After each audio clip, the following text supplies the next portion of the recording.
자, 그럼 이어서 이제 오늘의 첫 번째 세션을 진행하도록 하겠습니다. 자, 본 세션부터는 세션별로 저희가 파트너 기관이 함께 진행을 하는데요.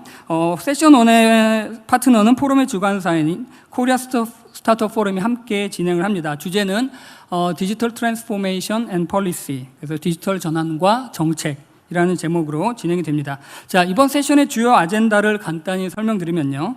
포스트 코로나를 기점으로 디지털 경제는 어떻게 진화할 것이고, 또 디지털 전환을 이루는 데 있어서 어떤 기회와 위험 요소가 있는지, 또 관련되어서 정부의 역할은 무엇인지, 또 여러 혁신 생태계에 사람들이 어떻게 협력을 이룰 것인지에 대한 굉장히 좀 거대하면서도 중요한 그런 담론들을 나눌 계획이 있습니다.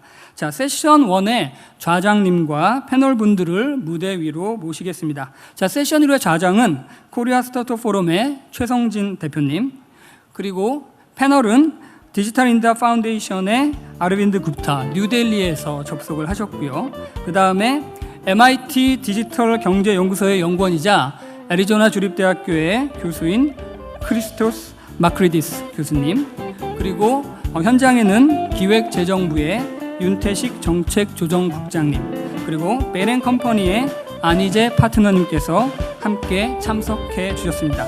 자, 그럼 좌장이신 우리 코리아 스타트업 포럼의 최성진 대표님께 마이크를 넘겨드리도록 하겠습니다. 네, 여러분 반갑습니다. 첫 번째 세션, 포스트 코로나 시대를 위한 디지털 전환과 정책 이라는 주제를 가지고 저희가 훌륭한 패널 네 분과 함께 이야기를 나누게 되었는데요. 모더레이터 맡은 저는 코리아 스타트업 포럼 대표 맡고 있는 최성진입니다. 그리고 저희 지금 진행되는 거는 한국어와 영어가 동시 통역이 되고 있으니까요. 맞는 채널에 들어가셔서 시청을 하시면 되겠습니다. 저희 주제가 어떻게 보면 상당히 무겁고 중요한 주제일 것 같은데요. 저희 주제에 대해서는 사회자가 좀 간략하게 설명해 주셨기 때문에 먼저 오늘 이 중요한 주제에 참여하고 계신 패널 여러분들 소개부터 시켜드리고 진행하도록 하겠습니다. 총 4분의 패널 분들을 모셨고요. 2분은 여기 저와 함께 계시고, 또 2분은 미국과 인도에서 지금 참여를 하고 계십니다. 먼저 미스터 크리스토스 마크리디스, MIT 경영대학원 디지털 경제 연구원이자 애리조나 주립대학교 교수이기도 하시고요. 또 미국 보훈부 산하 국립인공지능연구소 수석 자문위원을 맡고 계십니다. 또 포브스의 외부 논설위원도 맡고 계십니다. 네, 저희가 박수를 칠 수 없으니까 미스터 마크리디스 손 한번 이렇게 흔들어 주시면 좋을 것 같습니다.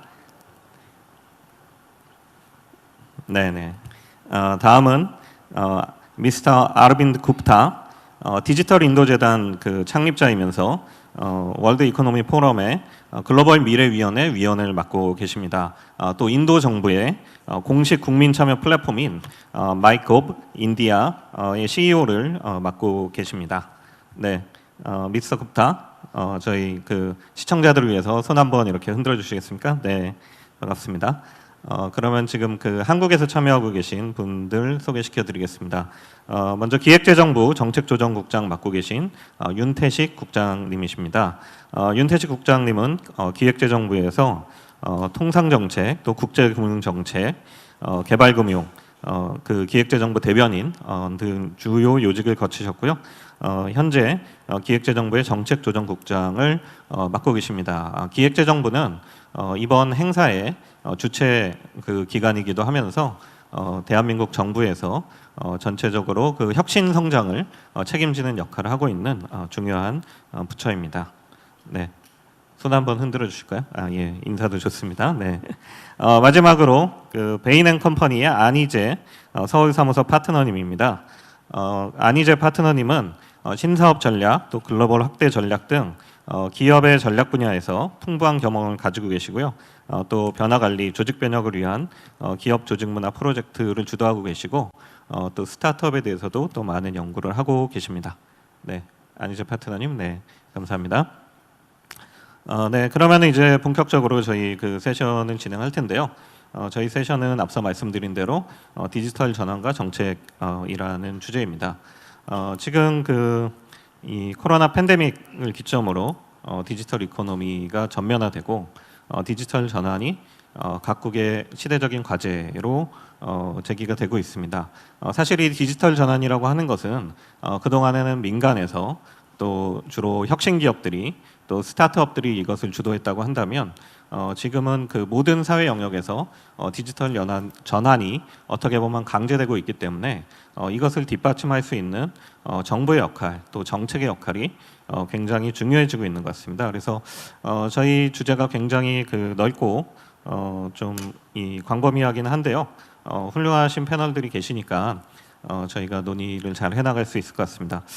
먼저 그 첫 번째 질문은 저희 그 윤태식 국장님하고 미스터 굽타에게 드리려고 하는데요. 먼저 저희 퍼블릭 섹터 공공 영역에 대한 이야기를 좀 해봐야 될 것 같습니다. 사실 이제 그 공공 영역에는 공공이라고 하는 것은 이제 그 정책의 대상이 되는 모든 시민들, 모든 국민들이 대상이 되기 때문에 모든 것을 디지털화하기 상당히 어려운. 왜냐하면 이제 디지털 환경에 익숙치 않은 또 이 국민들도 많이 있기 때문에 디지털화하기 그 어려운 영역들이 많이 있다고 그동안 생각이 됐습니다.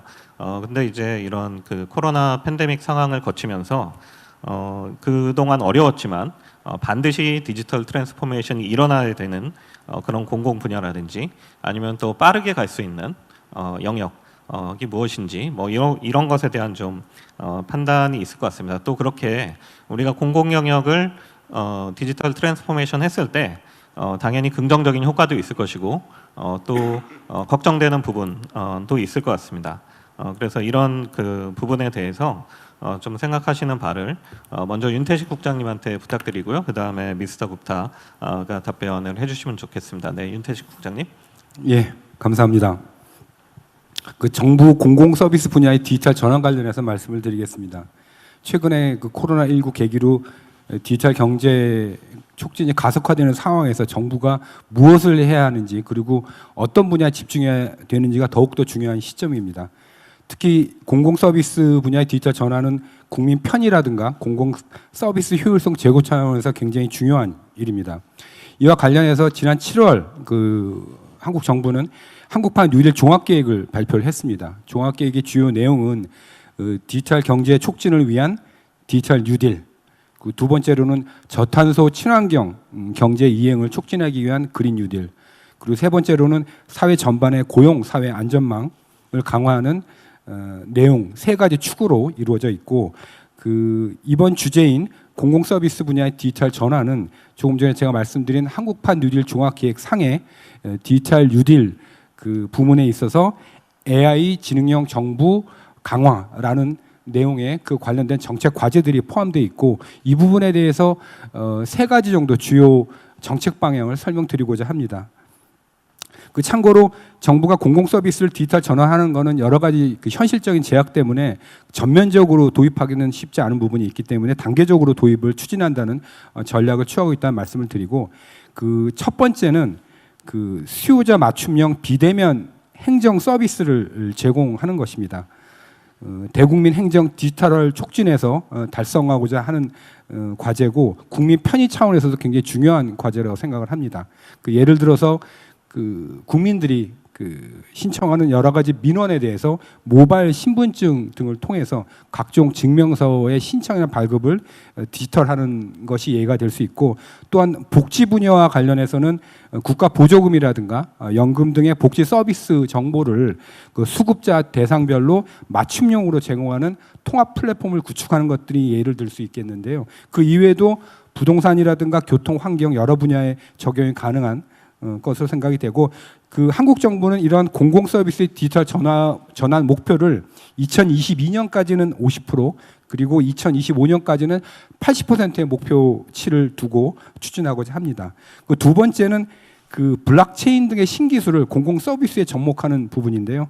그 한국 정부는 국민 체감도가 높고 성과 창출이 가능한 분야, 예를 들어서 이 복지급여의 중복 수령을 확인하는 부분이라든가 부동산 거래 정보를 통합 관리하는 부분, 그리고 온라인 투표 시스템, 이런 국민 체감도가 높은 분야 대상으로 시범 선도 사업을 추진하고자 합니다.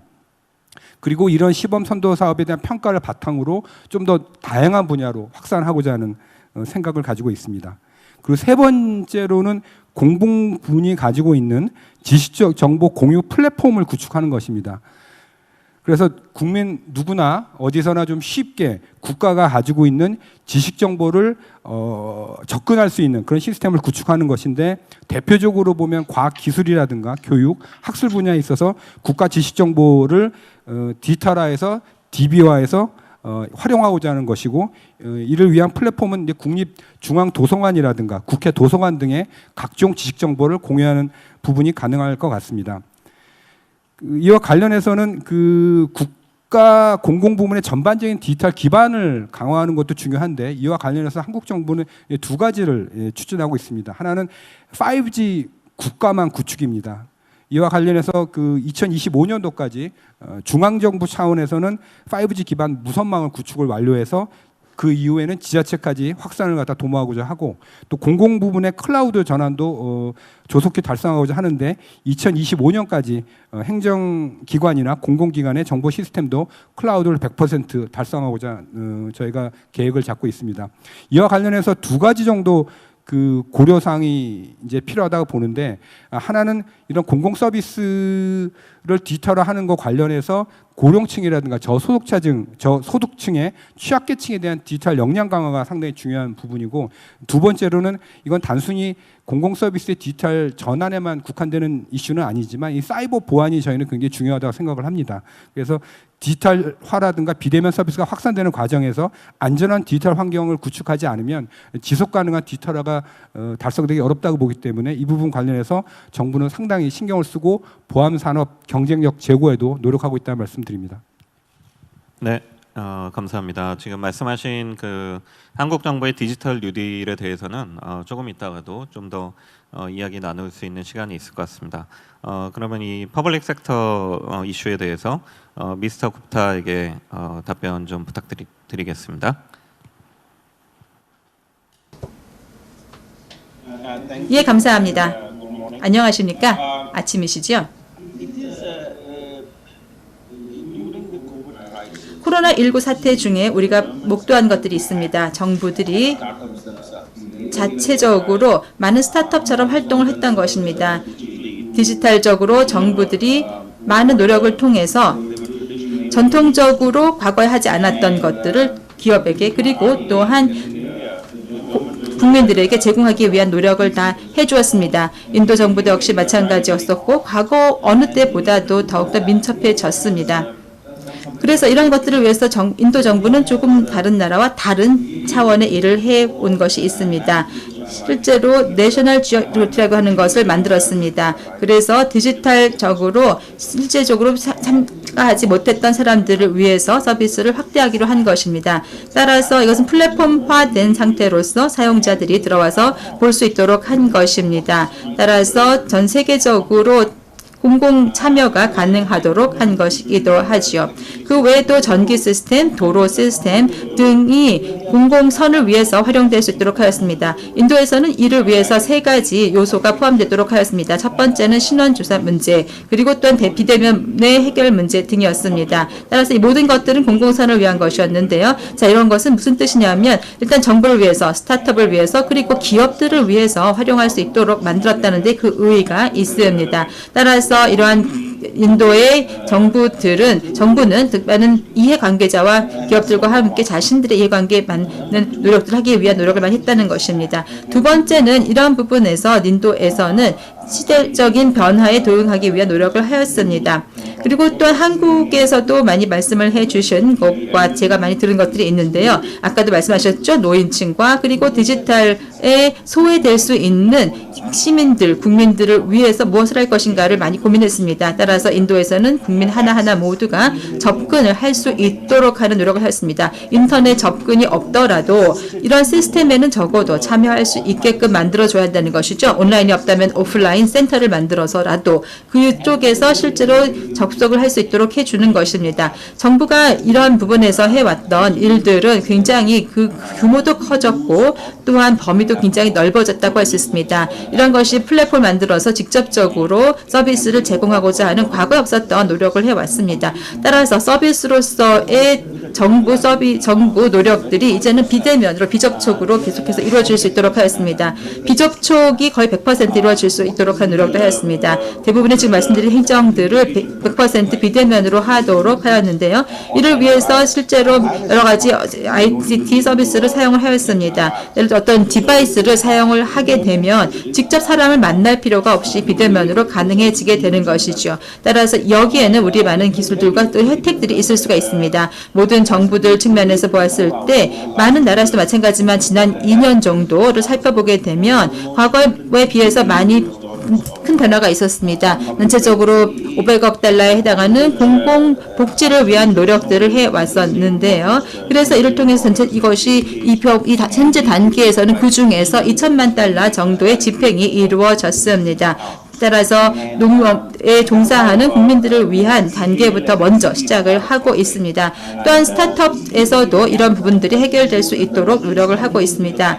예를 들어서 자금이 먼저 지원이 되면서 그러한 도움이 시작되는 것입니다. 다음으로 볼 수 있는 것은 실제로 이런 능력을 가지고 들어갈 수 있는 것입니다. 일단 자금이 들어오게 되고 지원을 받게 되고 하게 된다면 이 자금에 대한 집행이 이루어지면서 그것을 통해서 나중에 갚아야 되는 단계가 되겠지요. 그렇게 되면 역시 마찬가지로 이런 경우에 금리를 하게 되고 모바일 폰으로도 이런 서비스가 가능합니다. 모바일 폰으로 스캔을 해서 대출을 받고자 할 때에도 쉽게 적용 대상이 될 수가 있는 것입니다.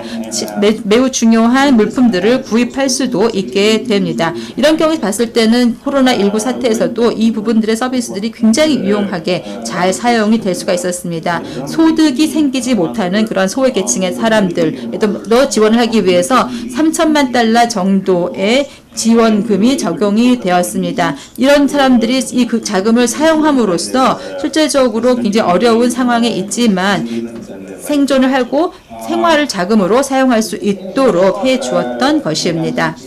또 한 가지 말씀드리고 싶은 것이 있는데요. 디지털 전환이라고 하는 것을 인도 정부에서 추진하기 위해서 올인 인디아라고 하는 것을 사용한 바가 있습니다. 따라서 공공재로서 디지털화라고 하는 것을 개념부터 저희가 설립을 시켰었고요. 스타트업들은 모든 스타트업들이 인도에서 사용할 수 있도록 하였습니다. 페이스북이나 왓츠앱이나 구글과 같은 이러한 회사들과 마찬가지의 어떤 경로를 겪게 될 수 있는 것이죠. UPI는 디지털 스택에 역시 포함이 되고 있는 회사라고 할 수가 있겠습니다. 전체적으로 인구의 60% 정도가 인터넷 하이웨이를 통해서 디지털화가 되어 있기는 합니다. 그런데 아직까지도 액세스가 없는 사람들이 있기 때문에 이런 부분들에 대한 노력이 더 필요합니다.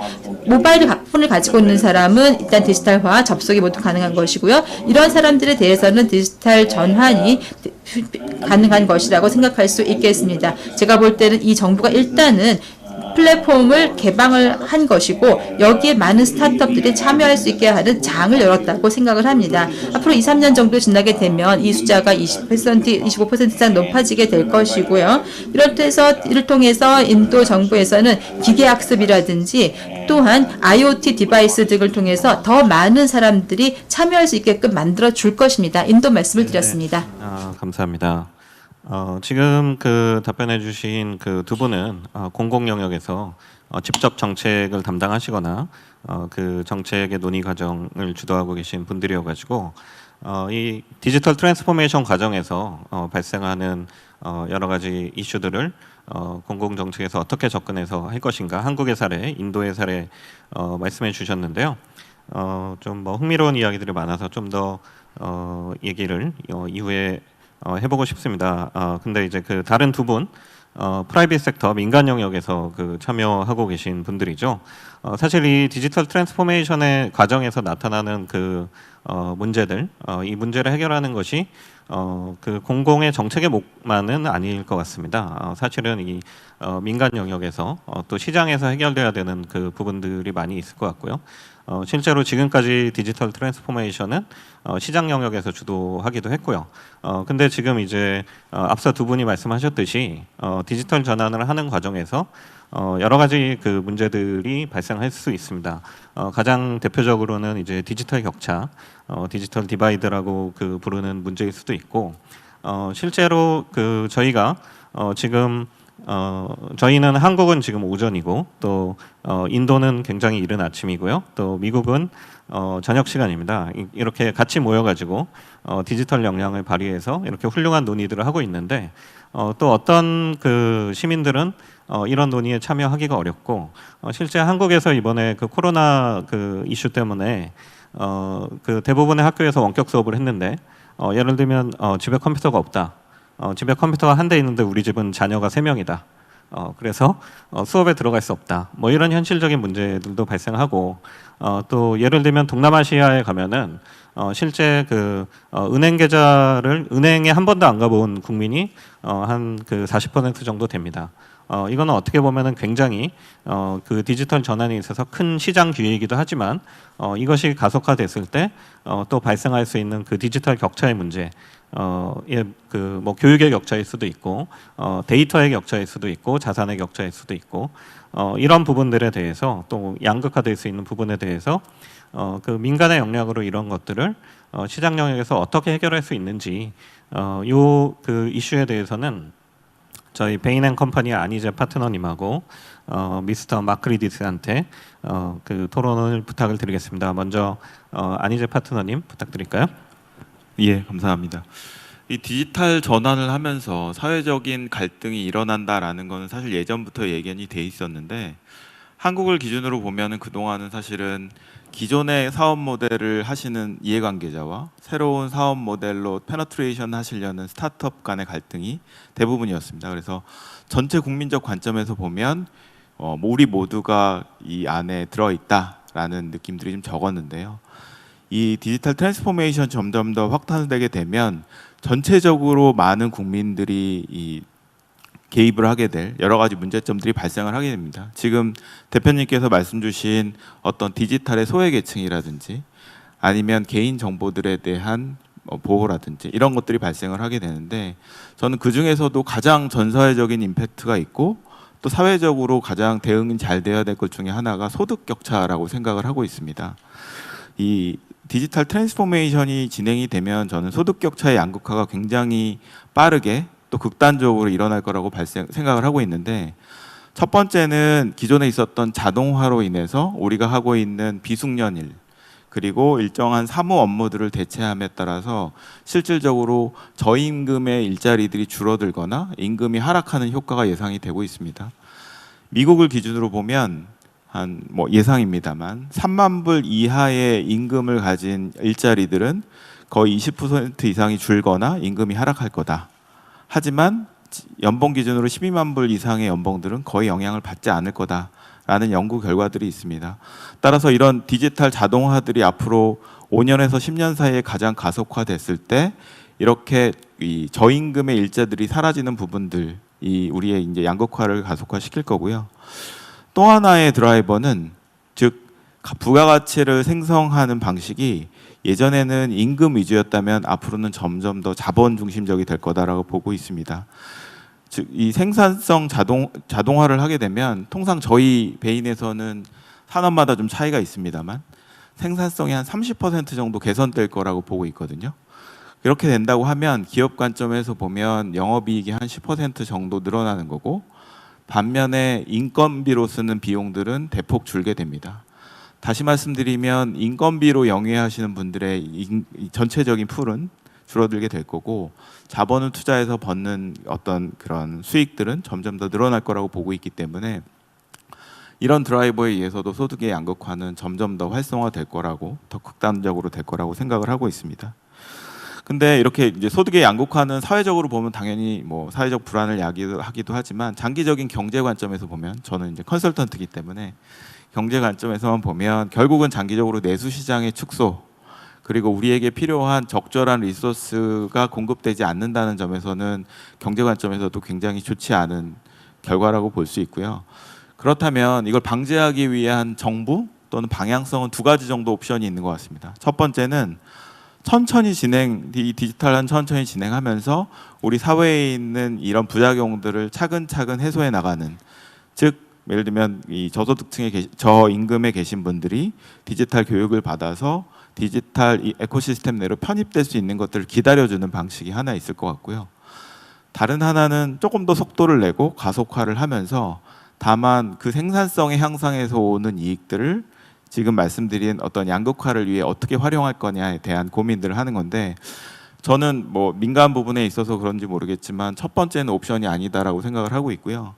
생산성의 30%가 개선될 수 있는 기회들을 외면하는 기업이나 사회는 지금 글로벌 경쟁 관점에서 보면 앞으로 굉장히 서스테이너블하게 살아남기는 어렵다고 보기 때문에, 그렇다면은 한국의 사회가 어떤 컨센서스를 가지고 하냐라고 보면 지금 디지털 뉴딜 정책도 말씀 주셨지만 아주 가속화한 디지털 트랜스포메이션, 그리고 그거에 따른 생산성에 따른 이익을 어떻게 활용하고 배분할 거냐라는 부분에 논의가 초점이 맞춰져야 된다라고 생각하고 있습니다.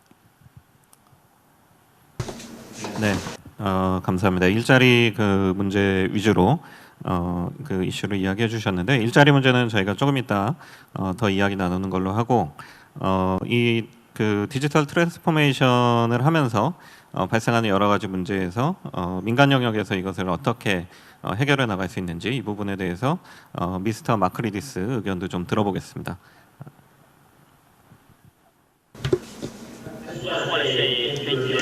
네, 먼저 감사하다는 말씀을 드리고 싶습니다. 참석하게 되어서 영광입니다. 먼저 좀 철학적인 부분들에 대해서 말씀을 드리고 싶은데요. 저희가 잊어서는 안 되는 것은, 기술이라고 하는 것은 뭐 좋다, 나쁘다라고 얘기할 수 없습니다. 기술은 있는 것이고 존재하는 것이고 이것을 잘 활용을 해야 되는 것이 우리의 그런 책임인 것이죠. 정책 이방가들이, 비즈니스 리더들이 기술을 잘 활용을 하여서 뭔가 인간의 그런 복지를 위해서 쓸 수 있어야 됩니다. 그래서 AI를 저희가 잘 활용을 하여서 항암 치료를 저희가 조기화할 수도 있고요. 그리고 또 안면 인식 소프트웨어를 활용을 하여서 저희가 뭔가 또 사람들에게 또 적용할 수가 있습니다. 그래서 저희가 사용할 수 있는 기술들이 이미 많이 나와 있고 이런 것들을 어떻게 활용하느냐가 중요하다고 생각이 됩니다. 그리고 많은 구조적인 변화가 지금 선진국에서 일어나고 있습니다. 그 개도국에서도 이러한 변화들이 일어나고 있습니다. 특히 오늘날 우리가 보는 많은 산업들 같은 경우에는 신산업들이 많이 있습니다. 소셜미디어라고 하는 그런 분야는 20년 전에 없었습니다. 그리고 또 이러한 다양한 그런 맞춤형 또한 교육 서비스들 같은 경우 코세라든지 아니면 에덱스, 데이터 캠프 이런 그런 서비스들을 예전에는 보지는 못했었습니다. 그래서 우리가 보는 다양한 그런 혁신 사례들은 특히 새로운 그런 산업이라고 하는 것이고, 그리고 시장에 이제 출시가 되고 있습니다. 그리고 저희가 지금 얘기하고 있는 것은 이런 것들이 일종의 그런 파괴를 가져오고 있습니다. 왜냐하면 이러한 신산업들은 새로운 그런 스킬을 습득을 하거나 아니면은 다른 그런 업종으로 전환을 하거나 아니면 새로운 그런 기회들을 포착을 하여서 계속해서 학습을 하고 그리고 또 더 나은 사회로 나아갈 수 있는 다양한 혁신을 꾀야 되는 것이죠. 그래서 궁극적으로 저희가 이해를 해야 되는 것은 이런 개개인들에게 또 사람들에게 이런 기술들이 어떻게 생겨났는지를 또 잘 설명하는 것이 매우 중요합니다. 자, 애리조나 주립대에서 하고 있는 부분에 대해서 말씀을 드리겠습니다. 저희 이제 애리조나 주립대에서 M+라는 그런 학부가 있습니다.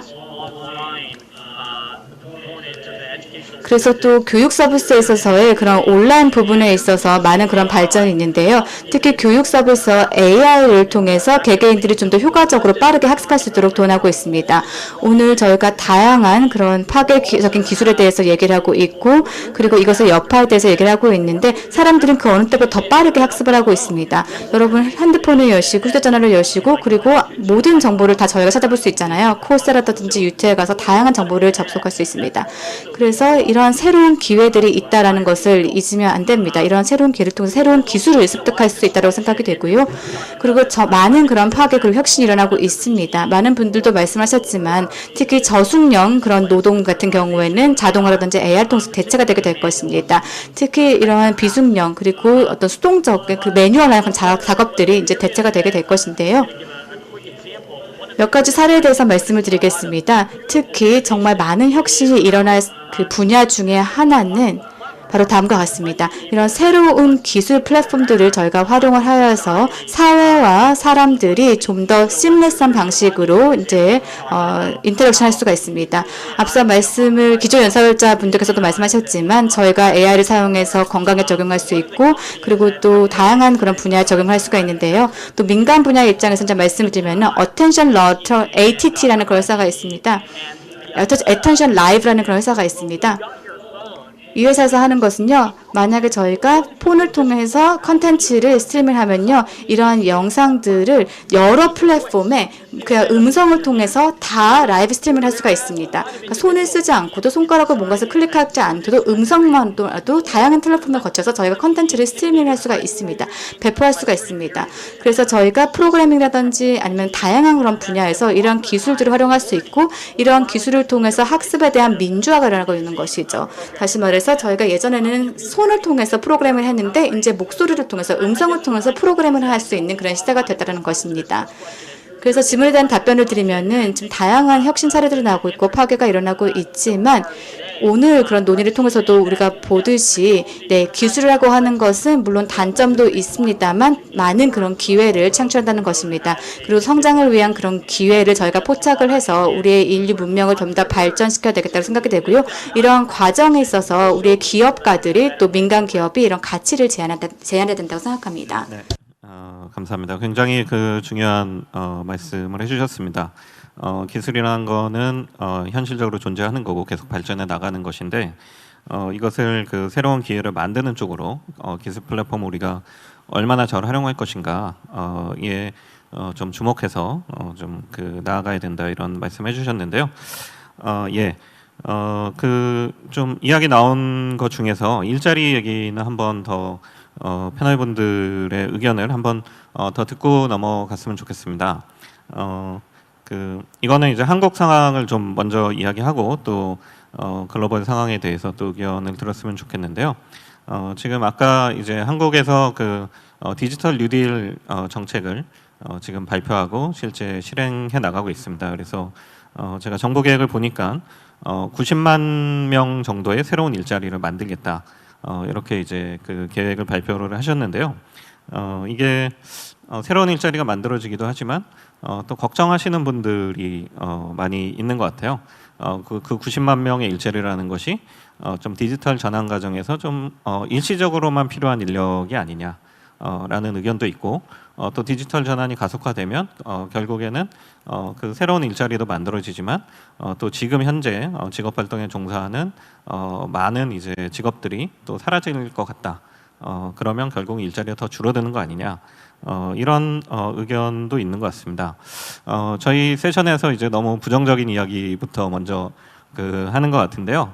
이런 질문을 먼저 앞쪽에 많이 드리는 이유는 지금 여기 계신 패널분들이나 아니면은 참여하시는 청중분들은 어느 정도 디지털 전환의 필요성에 공감하고 또 어떻게 이제 혁신적으로 나아갈 건가에 대한 컨센서스가 있는 것 같습니다. 근데 저희가 이 디지털 전환이라는 것은 모든 시민들을 대상으로 하기 때문에 걱정을 가지고 계신 분들에게 저희가 어떤 답을 좀 드리는 게 더 좋지 않을까 해서 여쭤보는 거고요.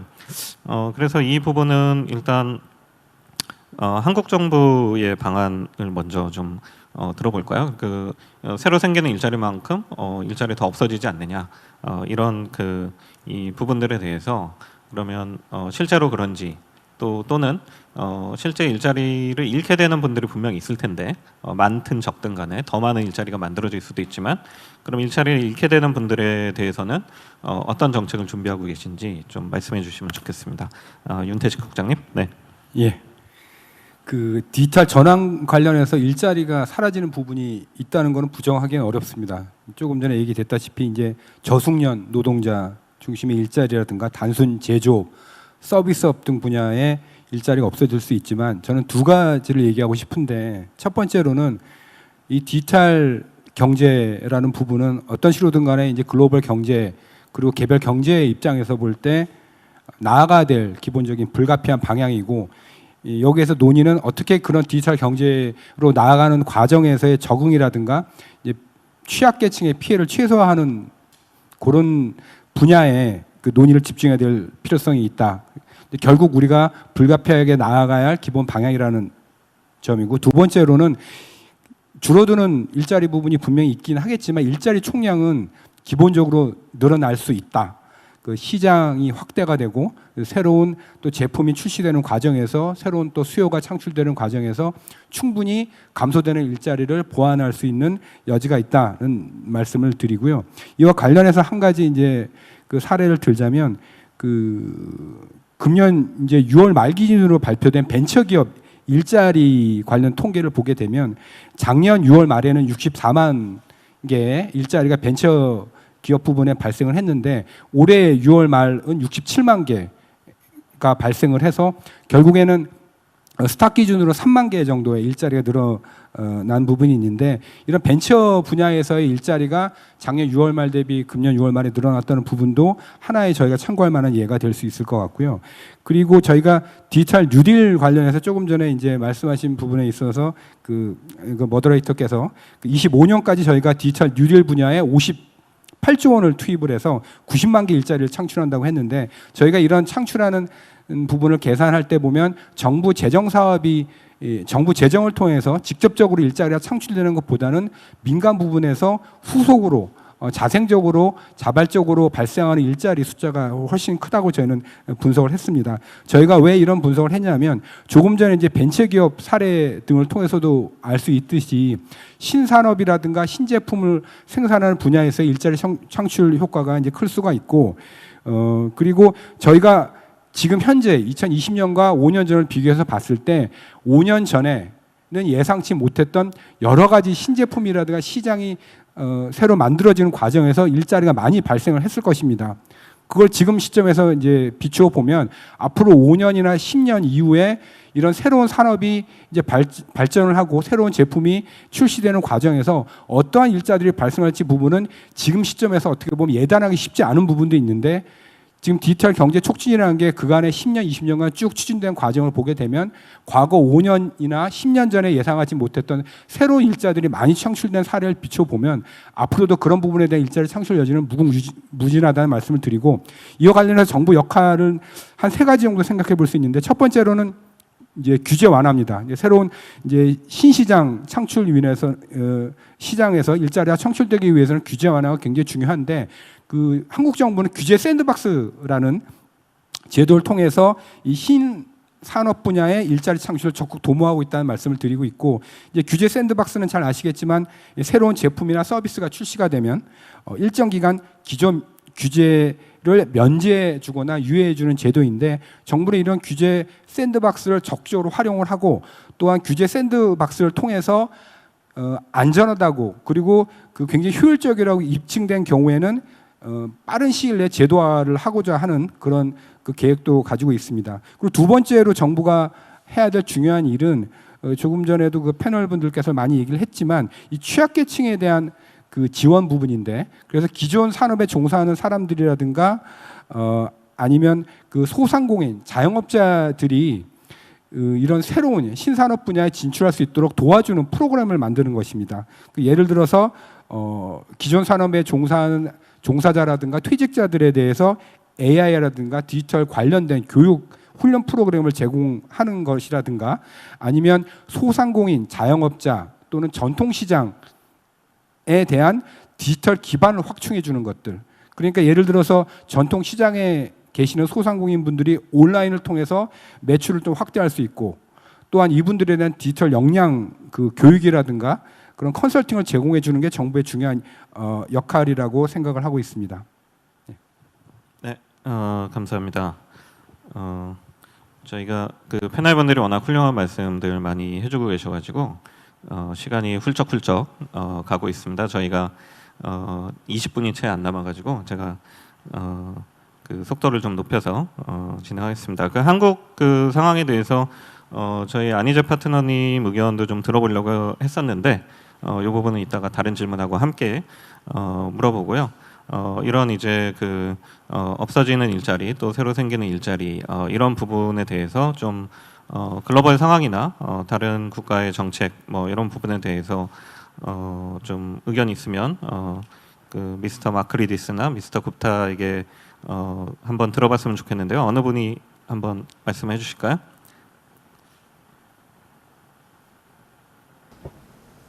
네, 그 미스터 마크리디스한테 한번 부탁드립니다. 예, 제가 말씀을 드리겠습니다. 일자리에 관해서 간단하게 말씀을 드리겠습니다. 두 가지 사례를 말씀드릴 수 있겠는데요. 미국의 측면에서 말씀을 드리자면 가능한 것들이 있습니다. 그래서 이 이야기가 나왔기 때문에 규제 샌드박스 얘기 듣고 굉장히 반가웠습니다. 미국에서는 지난 3년 동안에 우리가 했던 구상 중에 하나가 소위 전국 미국 근로자위원회라는 것입니다. 여기에서는 근대화된 모든 근로자들이 할 수 있는 것들을 제공하는 것입니다. 단순하게 단기적으로 자금을 지원을 해서 하는 프로그램이 아니라 장기적으로 수업도 듣고 교육도 듣고 하루에 6시간씩 공부를 하게끔 하는 것입니다. 그래서 이런 근로자들이 완전히 다른 사람들이 되게끔 만드는 것이죠. 여기에는 3가지 중요한 특징이 있는데요. 첫 번째는 이제 숙련된 텍사노미를 갖는 것이 매우 중요합니다.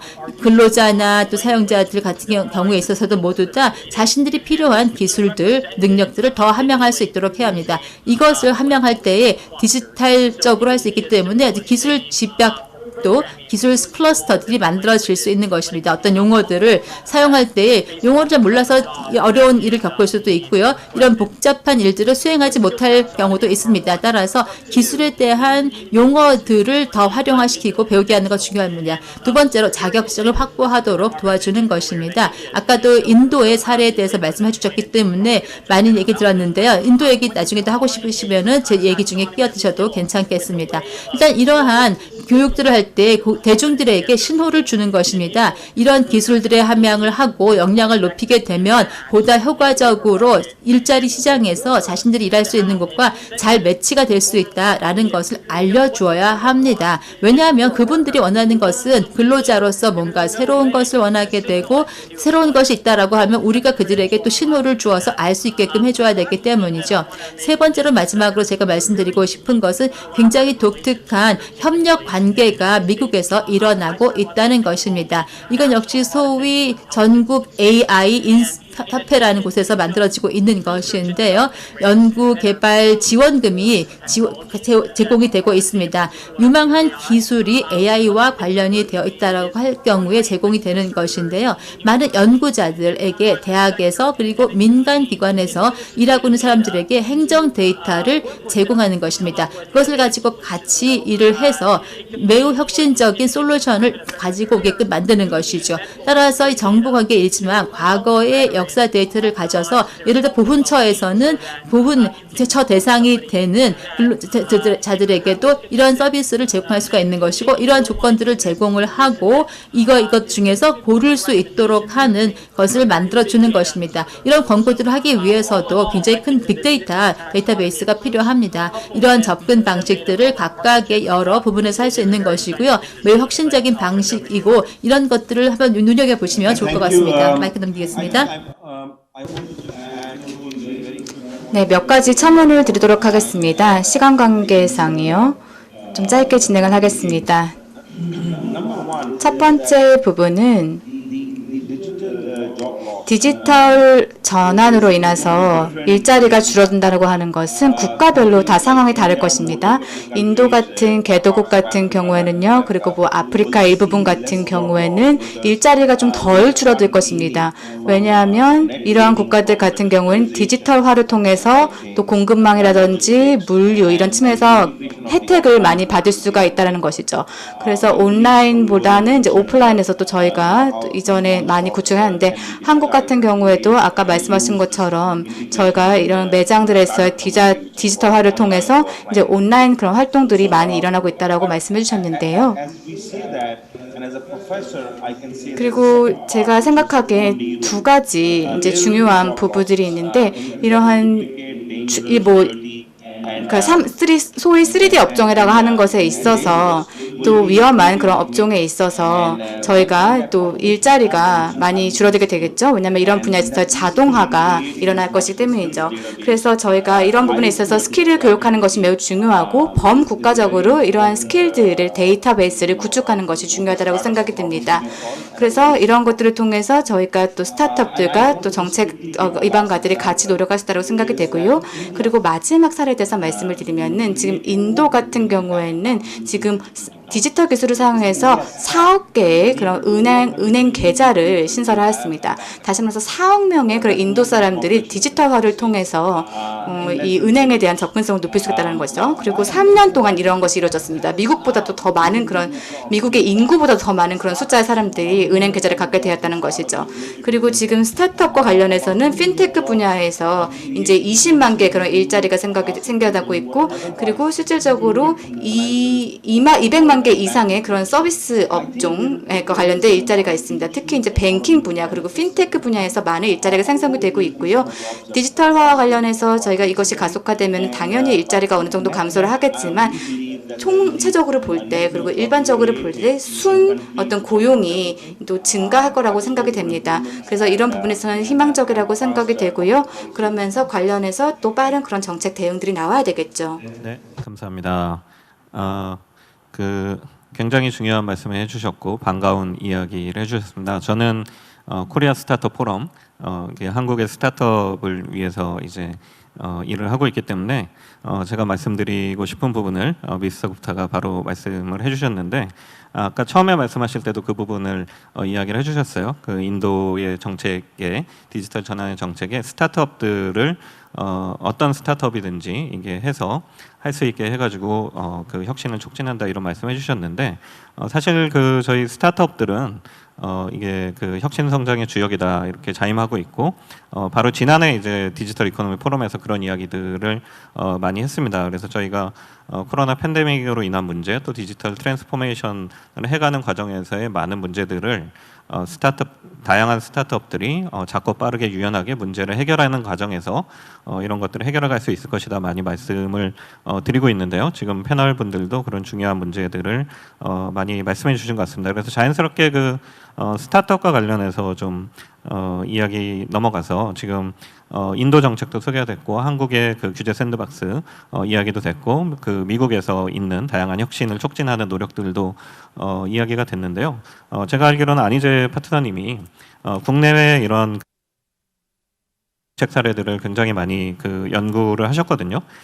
그래서 이런 측면에서 좀 뭐 한국이나 또는 글로벌 그 전체적으로 이런 그 스타트업에 대한 어떤 전략과 정책이 좀 필요하다라는 좀 제언을 해주실 수 있을 것 같습니다. 네.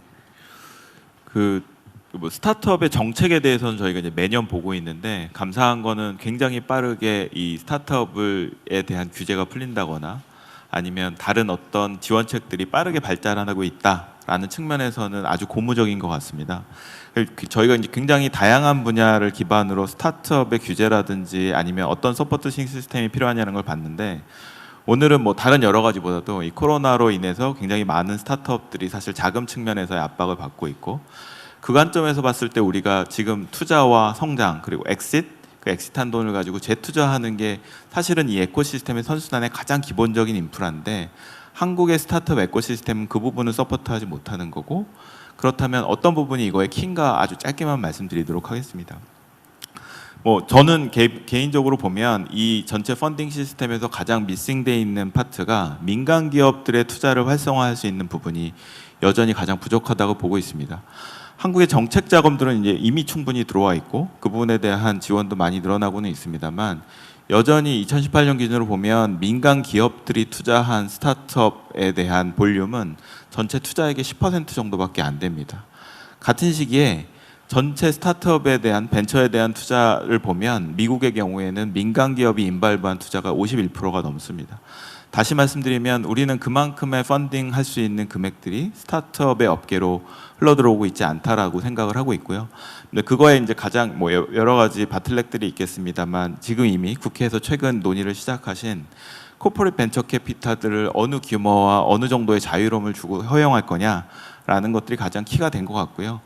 요는 이제 코퍼릿 벤처 캐피탈의 기본적인 목적은 굉장히 모험적인 투자를 해야 됩니다. 다시 말씀드리면 그러기 위해서는 외부의 펀딩을 가져와서 자기 리스크를 해지시켜야 되기도 하고 그거에 그 모험적인 투자를 할 수 있는 테마에 따라서 굉장히 빠르게 의사결정을 자유롭게 할 수 있어야 된다라는 요건들이 갖추어지면 저는 아까 국장님도 말씀 주셨지만 여러 가지 규제들이 풀리고 있고 또 샌드박스를 통해서 그것들이 가속화되고 있고 그렇다면 인프라 측면에서 가장 남은 큰 부분 중에 하나가 저는 코퍼릿 벤처 캐피탈이라고 생각을 해서 그 부분을 위주로 좀 말씀을 드렸습니다. 네, 혹시 윤태식 국장님 이 한국에서는 그 스타트업과 관련해서 정부가 굉장히 지원 정책을 많이 하는 걸로 알려져 있는데 좀 더 뭔가 지금 계획하고 계신거나 덧붙이실 이야기 있으실까요?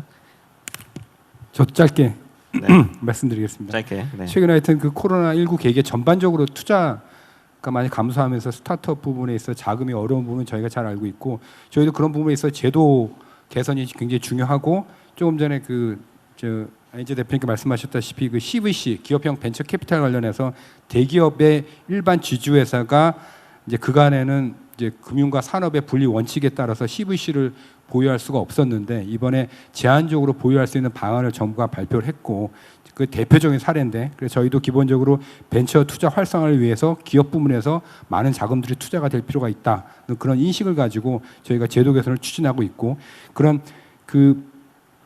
어떤 벤처 업계 어떤 그 선순환 구조를 만들기 위해서 이런 다양한 자금 소스를 허용할 수 있는 제도 개선이 필요한 부분은 저희도 정부가 잘 인식하고 있고 앞으로도 그런 방향으로 갈 거고요.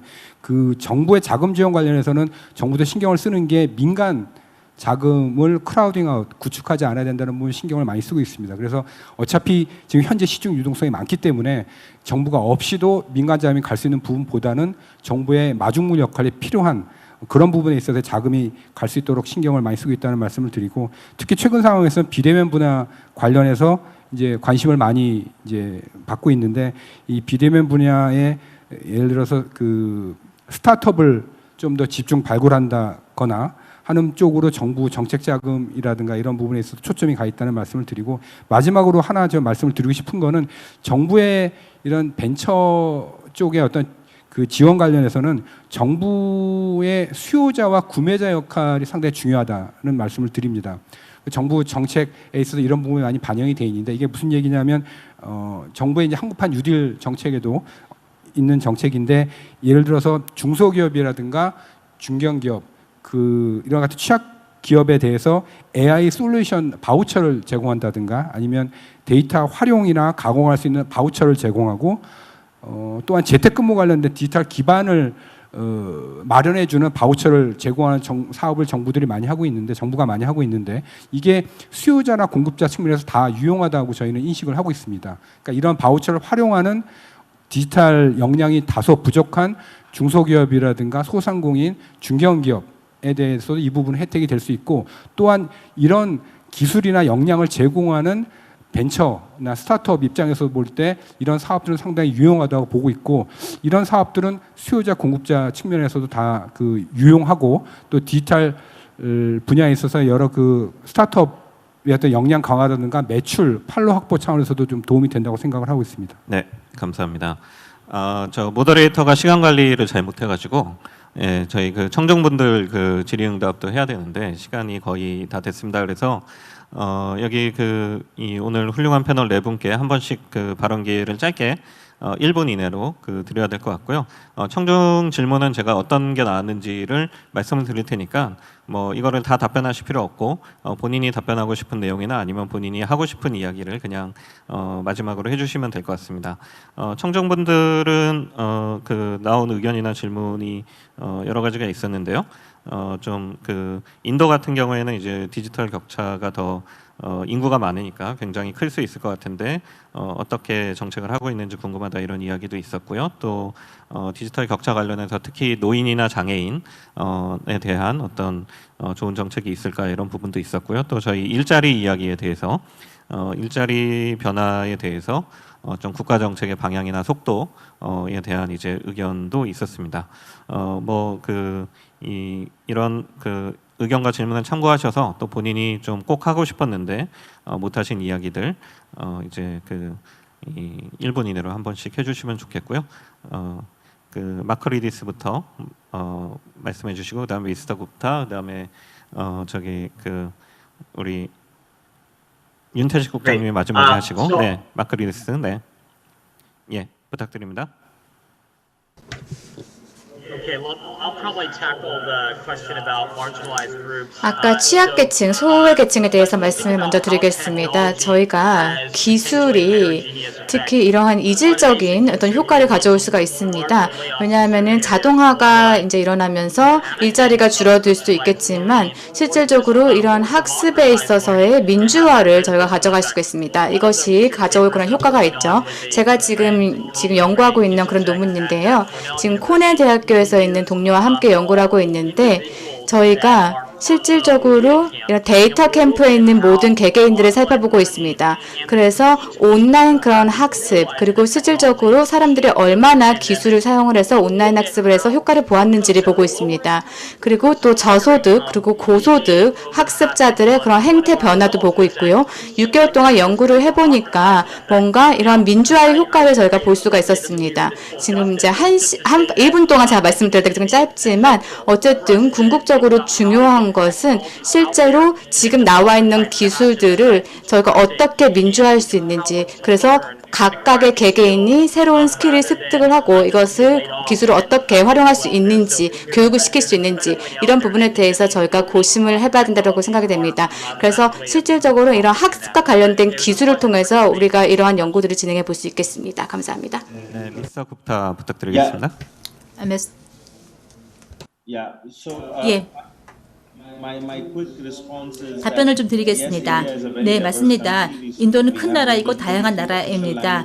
언어도 23개 언어가 있고요. 방언도 또 수백 개가 있습니다. 인도에서 얻으실 만한 교훈이 있지 않을까 생각하는데요. 좀 말씀을 드리자면 어떤 문제든 인도에서 문제를 해결할 수 있다면 소득 문제이든 여러 가지든지 간에 일단 교육 수준이나 또한 언어의 문해 능력 또 구어체와 문어체 문제 이런 모든 것 다양하기 때문에 이런 다양성에 대해서 여러분이 생각을 해보신다면 얻으실 수 있을 만한 교훈이 있고 여기서 뭔가 해결된다면 전 세계적으로 해결책이 나갈 수도 있다고 생각을 합니다. 예를 들어서 이런 기술과 또한 속도가 빨라지게 된다면 일단 원가가 매우 낮아지게 되겠죠. 그것이 첫 번째 얻을 수 있는 교훈이라고 생각을 하고요. 두 번째 얻으실 수 있는 교훈이라면 여러분들이 얘기하실 때 취약계층에 대한 대책에 대해서 생각을 해볼 수가 있겠습니다. 디지털 기술들이 이제 정말로 이러한 사람들을 위해서 해결을 할 수 있는 부분들도 많이 있다고 생각을 합니다.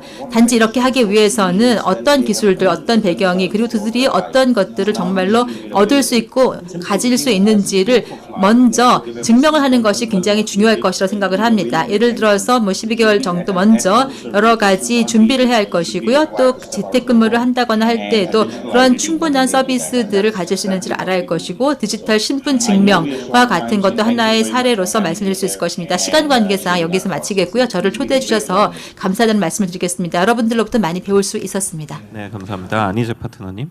네. 예, 저는 저희 한국 사회가 이 디지털 변화를 받아보는 시점이 좀 바뀌었으면 좋겠다는 건데 지금 이거는 어쩔 수 없는 변화고 운명이고 그렇다고 하면 논의가 이게 두렵다거나 아니면 막아야 된다라기보다는 구체적으로 어떤 일을 하면 이 부작용을 최소화할 거냐. 그래서 논의 자체가 아주 구체적인 방법론과 기준과 프로세스로 내려가게 되면 저희가 가질 수 있는 효율성하고 부작용에 대한 반응들이 효과적이기 때문에 논의 자체를 조금 더 구체적인 수준으로 한 단계 더 끌어내리는 것이 지금으로서는 가장 시급한 숙제라고 보고 오늘이 그 중요한 자리가 됐으면 좋겠다고 생각합니다. 네 감사합니다. 마지막으로 윤태식 국장님. 네. 네. 아까 일자리 관련해서 질의가 있었다고 말씀드리면 최근 코로나19 상황하고 이제 디지털 가속화가 맞물리면서 고용 시장에서 어려운 고용 취약계층 분들이 많이 계실 것 같은데 이거 관련해서 정부 입장에서 보면 단기하고 장기로 나눠볼 수 있는데 단기적으로는 그렇게 고용 시장에서 어려움을 겪고 있는 분들에 대해서는 고용 유지 지원금이라든가 긴급 고용 안정 지원금이라든가 이런 어떻게 보면 단기적인 릴리프를 주는 어떤 지원 제도가 필요할 것 같고 근데 길게 보면 결국 이런 분들이 이 디지털 경제에 그 안착할 수 있게끔 결국 역량 강화라든가 이런 부분들을 갖다 적극적으로 정부가 지원하는 게 정부의 역할이 아닌가 싶습니다. 이상입니다. 네, 감사합니다. 이렇게 훌륭한 네 분 패널 모시고 굉장히 긴 시간 이야기하고 싶지만 저희에게 주어진 시간이 다 지나서 이것으로 좀 마무리를 할까 합니다. 오늘 이 자리에서 이야기 나눈 것과 관련해서 구체적인 이야기들이 이후 세션에서 많이 또 좋은 이야기들이 나올 걸로 기대합니다. 오늘 참여해주신 네 분 패널께 진심으로 감사드리고요.